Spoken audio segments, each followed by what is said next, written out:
Gipaniguro sa Cebu Provincial Police Office ang kalawasan sa pamilyang Baringgian sa lungsod sa San Fernando.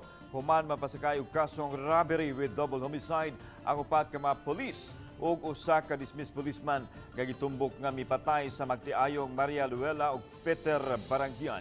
Ana ang report. Gipaniguro ni Police Colonel Engelbert Soriano, Cebu Provincial Police Office Director, ang seguridad sa pamilyang Baringgian. Gawa sa PNP, miabag usab ang LGU sa San Fernando sa pagsiguro nga mapanalipdan ang kinabuhi sa pamilya sa namatay magtiayong Baringgian. Subay usab kini sa kabalaka tungod kay natanggong na ang mga pulis nga gitumbok nga mihimo sa krimen.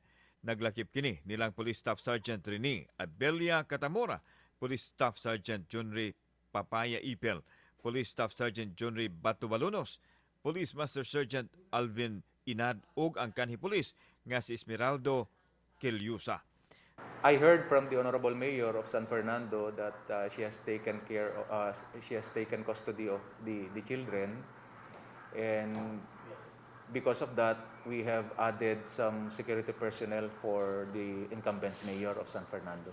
Samtang giklaro ni Soriano nga apil sa napasakanog kaso si Inad ug ubos sa camp restriction so kwahi sa migawas nga taho nga misibat kini. Hindi ko masabi kung saang location o at large ba talaga. As far as manifested on the document na final namin kahapon, is at large. Gawa sa robbery, gitanaw usab sa PNP ang laing anggulo sa krimen ug si kinsa ang naa sa likod nini.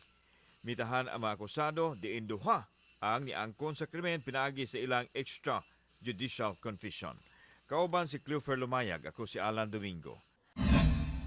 Balitang Bisdak.